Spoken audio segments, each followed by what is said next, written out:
Kapag ang kapitbahay mo ay maingay, magpatugtog ng stereo o kaya ng video kay kapag alanganing oras, mga madaling araw, no, hindi ka makatulog. Ano po ba dapat gawin, attorney? Ano po ba sinasabi sa batas tungkol dyan? Yeah, meron tayong I think certain LGUs and cities no have may mga ordinances diyan. So mag-a-apply yung ordinances. Pero meron din tinatawag tayo ng batas yung ating Kodigo Sibil o Civil Code no. Na nakalagay dito is meron tayong tinatawag na nuisance. Ibig sabihin ng nuisance is estorbo o parang panggulo no. At yung ingay kung ito ay nakaka-estorbo o hindi na natin nagagamit yung ating bahay dahil dito sa ingay na to, ito ay tinatawag na nuisance. So, pwede natin itong yung tinatawag na abate or ipaalis. Ibig sabihin, pakiusapan, hinaan naman, or itigil na kasi hindi na tayo nakakatulog sa ating kwarto. No? So, depende yan sa noise level. Baka naman na hindi naman ganun kalakas, pero kung talagang maingay na, no, na this oras na ng gabi, hindi na tayo makatulog, yun, pwede nating sabihin na ito ay nuisance o estorbo at pwede nating pakiusapan na ito ay i-abate o tanggalin.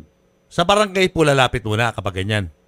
Oo, dapat sa barangay. Kasi ang requirement ng pag-alis ng nuisance, hindi naman pwedeng sugurin na lang natin bigla, no? Dapat meron tayong pakiusap sa barangay o hindi naman kaya sa local police official natin, nasamahan tayo para pakiusapan yung ating kapitbahay na baka naman pwedeng pinaan ninyo yung pagkanta, no? Para naman makatulog kami. Kung gusto nyo, pagalingan na lang ng pagkanta, pwede. Oo, kung pwede lang talaga, no? Pwede lang ganun. Pero of course, siyempre, yung iba merong bata, no? Mga babies or young children na medyo nahihirapan na or maaga pa sa eskwela sa susunod na araw o tayo sa trabaho, no? So, yun, pwede natin pakiusapan. Pero minsan ano rin attorney, hindi lang sa Hmm. pagkanta, minsan may mga machine shop yung kapitbahay mo eh. Alam mo yun, parang may nilalagari. Gano'n. Hindi ka na nakakatulog. True, no?